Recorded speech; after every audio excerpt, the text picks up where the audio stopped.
My father's breath was hot against my ear as he leaned over and whispered, "For years wasted on a useless degree, your brother made partner without all this nonsense." I sat frozen in my graduation robes, surrounded by 3,000 people celebrating the greatest achievement of my life, and felt the familiar sting of tears I refused to let fall. But what my father didn't know, what nobody in my family knew, was that in exactly 7 minutes the dean of Stanford University was going to read an announcement that would change everything, including the balance of power between us that had existed since I was born. I had spent 31 years as the invisible child. The forgotten one. The afterthought. The daughter who existed in the shadow of her golden brother, a shadow so large and so dark that sometimes I wondered if I had ever truly existed at all or if I was just a ghost haunting the edges of my own family photos. My brother, Christopher, was 18 months older than me and approximately 18,000 times more important in my parents' eyes. He had been born with a natural charisma that drew people to him like moths to flame: coaches, teachers, girls, and most importantly, our parents. Christopher was the starting quarterback who took our high school team to state championships. Christopher was the homecoming king with the perfect smile. Christopher was the one who got the bedroom with the private bathroom while I got the converted storage closet next to the laundry room. And Christopher, according to my father, had done everything right. He'd skipped college, entirely talked his way into an entry-level position at a prestigious law firm, and clawed his way up to junior partner by the age of 30 through a combination of charm, ruthlessness, and a moral flexibility that I found deeply troubling. He billed clients for hours he didn't work, took credit for associates' research, and played golf with judges in ways that skirted ethical boundaries. But none of that mattered to my father. What mattered was that Christopher wore expensive suits, drove a German car, and made enough money to buy a house in the suburbs that my parents could brag about at dinner parties. Meanwhile, I had committed the unforgivable sin of pursuing knowledge. I discovered my love of neuroscience in my freshman year of college, in an Introduction to Brain Science course I had taken only to fulfill a requirement. Professor Catherine Webb stood at the front of the lecture hall and explained how neurons communicate, how memories form, how consciousness emerges from 3 pounds of gray matter, and something clicked inside me. For the first time in my life, I felt like I was exactly where I was supposed to be. I graduated summa cum laude. I got into Stanford's PhD program, one of the most competitive neuroscience programs in the country, with a full fellowship. I spent 6 years, not 4 like my father insisted on, misremembering, studying the mechanisms of Alzheimer's disease, working 80-hour weeks in the lab, publishing papers in peer-reviewed journals, presenting at international conferences. None of it impressed my family. "When are you going to get a real job?" my mother would ask during our monthly phone calls. "Christopher just closed a huge deal," my father would announce every Thanksgiving, never once asking about my research. "Must be nice to be a professional student," Christopher would smirk, sipping whiskey that cost more than my monthly grocery budget. I learned to stop talking about my work. I learned to nod and smile when they discussed Christopher's latest achievement. I learned to make myself small, invisible, forgettable, because that was easier than fighting for attention I was never going to receive. But today was different. Today, I was graduating with my PhD. Today, I was Dr. Miranda Ashford. And today, whether they cared or not, my family was going to sit in that auditorium and watch me walk across that stage. They had tried to skip it, of course. "Christopher has a work event that weekend," my mother had said when I first sent the invitation. "We'll try to make it," my father had added, in a tone that clearly meant they wouldn't. I had done something I never do. I pushed back. "This is the biggest day of my life," I said, my voice shaking with a rage I had suppressed for 31 years. "I have spent 6 years working toward this. I have sacrificed everything. And you're telling me you might not come because Christopher has a work event?" The silence on the other end of the line was deafening. "Fine," my mother finally said. "We'll be there." They arrived late, of course. I had saved them 3 seats in the front section reserved for families of graduating doctoral students. Prime seats, close to the stage, with an excellent view of the ceremony. I had sent them detailed instructions about parking, timing, and where to meet. They showed up 20 minutes after the ceremony started, shuffling down the row, making everyone stand up to let them pass, my father grumbling audibly about the traffic and the parking prices and the uncomfortable seats. My mother air-kissed my cheek before I had to return to the graduate section. "You look tired, sweetheart. Are you eating enough?" Christopher didn't come. He sent a text that said, "Congrats," with no punctuation or emoji. My mother said he had an important client dinner and couldn't get away. I pretended that didn't shatter something inside me. But the worst part, the moment that will be seared into my memory forever, came halfway through the ceremony. I was sitting with my fellow graduates, listening to the keynote speaker discuss the importance of curiosity and perseverance, when I felt my phone buzz. It was a text from my father. He was sitting 30 feet away, in the audience, at my graduation, and he was texting me. How much longer is this going to take? Mom's hungry and these seats are murder on my back. I didn't respond. 20 minutes later, just as the dean began reading the names of the doctoral candidates, my father leaned over from his seat in the family section. I was close enough to hear him, and whispered to my mother, "I can't believe we drove 5 hours for this." Christopher's law school graduation was only 2 hours. "Christopher didn't go to law school," my mother whispered back. "He never went to college, remember?" "Well, whatever. This is endless." I stared straight ahead, my jaw clenched so tight I thought my teeth might crack. And then my father caught my eye. He leaned forward, cupped his hands around his mouth, and whispered loudly enough for several people around us to hear, "4 years wasted on a useless degree. Your brother made partner without all this." 6 years. It was 6 years, not 4. But he couldn't even be bothered to get that right. I said nothing. I just turned back to face the stage, where Dean Catherine Morrison was approaching the podium with a folder in her hands. I had no idea that folder contained the key to my entire future. Before we continue with the reading of names, Dean Morrison announced, her voice echoing through the massive auditorium, "I have a very special announcement to make. This year, the Stanford Neuroscience Department received an unprecedented grant from the National Institutes of Health, the largest research grant in our university's 134-year history." A murmur rippled through the crowd. I felt my heart rate increase, though I didn't understand why. I knew about big grants in the abstract, the way you know about lottery winners or lightning strikes. Things that happen to other people. This grant, Dean Morrison continued, totaling $2.4 million over 5 years, was awarded to support groundbreaking research into early intervention strategies for Alzheimer's disease. The lead researcher who will receive this grant and direct this initiative is a member of our graduating class today. The auditorium went silent. I felt lightheaded. My research was on Alzheimer's. My dissertation was on early intervention strategies. But it wasn't possible. Please join me in congratulating the recipient of the Morrison Hughes Research Grant, our newest doctor of neuroscience, Dr. Miranda Ashford. For a moment, I didn't move. I couldn't. The world had gone fuzzy at the edges, and I was distantly aware that people were clapping, that my fellow graduates were turning to look at me, that someone was saying my name. $2.4 million. The largest grant in Stanford's history. My research. My name. I stood on legs that didn't feel like my own and made my way to the stage. Dean Morrison was beaming as she shook my hand, and the Chancellor himself had appeared from somewhere to present me with an oversized ceremonial check. Cameras flashed. Someone handed me a microphone. My voice cracked. I cleared my throat and tried again. I don't know what to say. I've spent 6 years in the lab, often alone, often wondering if anyone would ever care about this work. Alzheimer's disease affects nearly 7 million Americans, and that number is growing every year. This grant will allow my team to continue developing early detection protocols that could, I had to stop, overwhelmed. That could change everything for millions of families. Thank you. Thank you for believing in this work. The applause was thunderous.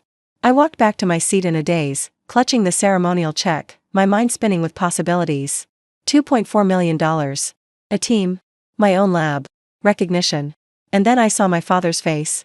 He was staring at me like he had never seen me before in his life. His mouth was slightly open. His phone, which had been glued to his hand all day, had fallen into his lap, forgotten. My mother was gripping his arm, whispering something urgently, but he didn't seem to hear her. I sat down. The ceremony continued. Names were called, degrees were conferred, and through it all, I could feel my father's eyes burning into the back of my head. His phone buzzed. I know this because he startled so violently that several people turned to look at him. He fumbled for the device, stared at the screen, and went completely white. Later, I would find out what that message said. Later, I would understand why he looked like he had seen a ghost. But in that moment, I just watched him read something on his screen, watched his hands start to shake, and watched him turn to look at me with an expression I had never seen before. It looked almost like fear. The reception after the ceremony was held in the faculty courtyard, a beautiful space with old oak trees and string lights and tables covered in white linen. I was surrounded by well-wishers, professors, fellow graduates, university administrators who had barely known my name an hour ago and now wanted to discuss collaboration opportunities. I was in the middle of a conversation with the head of the biotech department when I felt a hand on my elbow. My father. He looked smaller somehow. Diminished. The confident, dismissive man who had whispered insults during my graduation ceremony was gone, replaced by someone I didn't recognize. "Can we talk?" he asked quietly. "Privately?" I excused myself and followed him to a quiet corner of the courtyard, near a fountain where the splashing water would mask our conversation. "That message I got," he began, then stopped. He pulled out his phone, stared at it, and shook his head. I don't understand." What message? He handed me the phone. It was an email from his boss, Victor Hammond, the CEO of Hammond Biomedical, one of the largest pharmaceutical companies in the country. The same company where my father had worked as a mid-level operations manager for the past 15 years. Frank, just saw the Stanford announcement. Is Dr. Miranda Ashford your daughter? The Miranda Ashford who just received the Morrison Hughes grant? We've been following her research for 2 years. Her early detection work is exactly what we need for our new Alzheimer's initiative. If she's your daughter, I need you to ask if she'd be willing to consult for us. Name her price. This is priority 1. Victor, I read it twice. Then I handed the phone back to my father and started laughing. It wasn't funny, not really, but the irony was so sharp, so perfect, that I couldn't help myself. For 15 years, my father had dismissed my education, my research, my entire career as worthless. For 15 years, he had compared me unfavorably to Christopher, who had never published a paper, never contributed to human knowledge, never done anything except accumulate money and status. For 15 years, he had made me feel small and stupid and invisible. And now his boss was asking him, begging him, to introduce me. Stop laughing, my father snapped. This isn't funny. It's a little funny. Victor Hammond has never, he stopped, struggling for words. He's never emailed me directly. Not once in 15 years. He doesn't even know my name most days. But he knows yours. He's been following your research. My father's voice cracked. He thinks you're important. I am important, Dad. The words came out quietly, but there was steel behind them. I've always been important. You just never bothered to notice. He looked like I had slapped him. That's not, he started. You spent my entire graduation whispering about how I wasted my time. You didn't know what my research was about. You didn't know I was up for this grant. You didn't know anything about my life because you never asked. You never cared.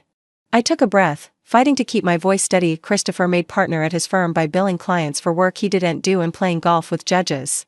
I just won the largest research grant in Stanford's history for work that could help 7 million Americans. And you still spent today comparing me unfavorably to him. My father opened his mouth, then closed it again. So no, I continued, I won't consult for Hammond Biomedical. Not because the opportunity isn't interesting, it is, but because I'm not going to let you use my success to boost your standing at work. You don't get to dismiss me for 15 years and then name drop me to your CEO. Miranda. I'm Dr. Ashford. I straightened my shoulders, feeling for the first time the full weight of those 2 words. And I think this conversation is over. I turned and walked back to my reception, leaving my father standing alone by the fountain. 3 months later, I was sitting in my new lab, a beautiful, sunlit space in Stanford's brand new research building, when my phone rang. It was a number I didn't recognize. Dr. Ashford? This is Victor Hammond. I nearly dropped the phone. Mr. Hammond. How did you get this number? I have people for that. He sounded amused. I understand you turned down my offer to consult. I did. Through your father, no less. That must have been satisfying. I couldn't help but laugh. It had its moments. I'm not calling to pressure you, he continued. I'm calling to apologize. I shouldn't have gone through Frank. I should have reached out to you directly, professional to professional. That was disrespectful, and I'm sorry. I was silent for a moment, genuinely surprised. CEOs of major pharmaceutical companies didn't usually apologize to anyone, let alone young researchers they'd never met. I appreciate that, I said finally. The offer still stands, not through Frank, just between us. Your research is exactly what we need for our new Alzheimer's initiative. Full control over the project, your own team, equity stake in any resulting patents. Name your terms. I thought about it. I had every right to say no again. I had my grant, my lab, my independence. I didn't need Hammond Biomedical or Victor Hammond or anyone else. But I thought about my grandmother, who had died of Alzheimer's when I was 12. I thought about the 7 million Americans currently living with the disease, the millions more who would be diagnosed in the coming years. I thought about my research sitting in an academic lab versus reaching the market, helping real people, making a real difference. I'll consider it, I said. But I have conditions. Name them. First, my father is not to be involved in any capacity. This is between you and me. Done. Second, I want complete control over the research direction. No interference from your marketing team, no pressure to cut corners. Done. Third, I want a seat on the board of your Alzheimer's initiative. Not advisory, voting. There was a pause. That's unusual for a consultant. I'm an unusual consultant. You said my research is exactly what you need. Prove you mean it. Another pause. Then Victor Hammond laughed, a genuine, surprised laugh. I think I understand why Frank was so insistent that you were wasting your time. You're not easily managed, are you, Dr. Ashford? No, I agreed. I'm not. Welcome to Hammond Biomedical. I'll have my people draw up the contract. The news broke 3 weeks later. Dr. Miranda Ashford, recipient of the largest research grant in Stanford history, had joined Hammond Biomedical as Chief Science Officer for their new Alzheimer's initiative. The announcement made the front page of the Wall Street Journal, got covered in Nature and Science, and trended on Twitter for a full day. My phone exploded with messages. Former classmates who had barely acknowledged me during graduate school suddenly wanted to catch up. Distant relatives I hadn't heard from in years sent congratulations. My LinkedIn grew by 10,000 followers overnight. And then there was my family. My mother called, crying. I always knew you would do something amazing, sweetheart. I always believed in you. I didn't bother correcting her. Christopher sent a text, heard the news. Impressive. Maybe you can put in a word for me? Hammond has a huge legal department. I didn't respond. And my father sent an email. It was long. Longer than anything he had ever written to me, certainly longer than any conversation we'd ever had. He talked about his childhood, growing up poor in Ohio, watching his parents struggle. He talked about his fear that his children would repeat his failures, and how he had decided early that financial success was the only success that mattered. He talked about Christopher, and how easy it had been to understand a son who valued money and status because those were things my father understood. And then he talked about me. I didn't understand you, he wrote. I didn't understand why you would choose years of school over a steady paycheck. I didn't understand what you were working on or why it mattered. I told myself it was because your work was impractical, but the truth is, I was scared. You were smarter than me by the time you were 10 years old, and I didn't know how to relate to you. So I dismissed you instead. I belittled your choices because I was afraid of what it would mean if you succeeded. It would mean I was wrong about everything, he went on. I was wrong. I was wrong about your degree, wrong about your research, wrong about what matters. You're going to help millions of people, Miranda. You're going to make a difference that Christopher and I never could. And I'm proud of you. I'm sorry it took so long for me to say that. I'm sorry I missed your whole life because I was too stubborn to open my eyes. I read the email 3 times. Then I closed my laptop and sat in silence for a long time, feeling something shift inside me. Not forgiveness, not yet. But something. Recognition, maybe. The smallest crack in a wall I had built over 31 years. Last week, I visited my parents for the first time since graduation. It was awkward. Uncomfortable. My mother hovered and overcompensated, asking about my research with the desperate enthusiasm of someone who wanted credit for curiosity she had never shown. My father was quiet, watching me with an expression I was still learning to read. But at dinner, something happened. My father asked about my work. Not about money, not about status, not about how it compared to Christopher's career, but about the actual science. He asked what Alzheimer's does to the brain, how my early detection methods worked, what I hoped to accomplish in the next 5 years. I talked for an hour. I showed him diagrams on my phone, explained protein tangles and neuron death and the heartbreak of watching someone forget the people they love. He listened. He asked follow-up questions. He nodded in places that showed he was actually paying attention. At the end of the night, as I was leaving, he stopped me at the door. I got something for you, he said, looking almost embarrassed. He handed me a small wrapped package. Inside was a frame. And in the frame was a copy of my Stanford graduation photo, the one where I was accepting the ceremonial grant check, beaming at the camera, looking for the first time in my life like someone who belonged on that stage. I hung one in my office, he said quietly. Right behind my desk. Victor Hammond saw it last week when he came by for a meeting. He said he was glad I finally came to my senses. I stared at the photo, then at my father. Thank you, I said. He nodded, blinking rapidly. Drive safe, Dr. Ashford. I don't know if my father and I will ever have a normal relationship. 31 years of damage doesn't disappear with one apology, one email, one framed photograph. There are still moments when I hear his voice in my head, useless degree, wasted years, your brother did it without all this, and I have to remind myself that his opinion never defined my worth. But I have learned something in the past year, something that took me far too long to understand. Success isn't about proving anyone wrong. It's not about revenge or vindication, or watching the people who doubted you choke on their own words. Those things are satisfying, I won't lie, but they fade. The rush of seeing my father's face at graduation, of reading his boss's desperate email, of knowing I had finally exceeded every dismissive expectation, that rush is gone now, replaced by something quieter but more durable. Pride in my work. Confidence in my path. The knowledge that I made choices based on what I loved, not what I was told to value, and those choices led me somewhere extraordinary. My grandmother died not knowing who I was. In her final months, she would look at me with confused, frightened eyes and ask who the stranger in her room was. I was 15. I held her hand and told her I was a friend. I didn't correct her when she forgot again 10 minutes later. I started studying neuroscience because of her. I specialized in Alzheimer's because of her. Every late night in the lab, every rejected grant application, every moment of doubt and exhaustion, she was the reason I pushed through. And now, with $2.4 million in funding and the resources of one of the largest pharmaceutical companies in the world, I am going to make sure other families don't have to watch their grandmothers disappear. That's not useless. That's not a waste. That's my legacy. And no one, not my father, not my brother, not anyone, can take it away from me.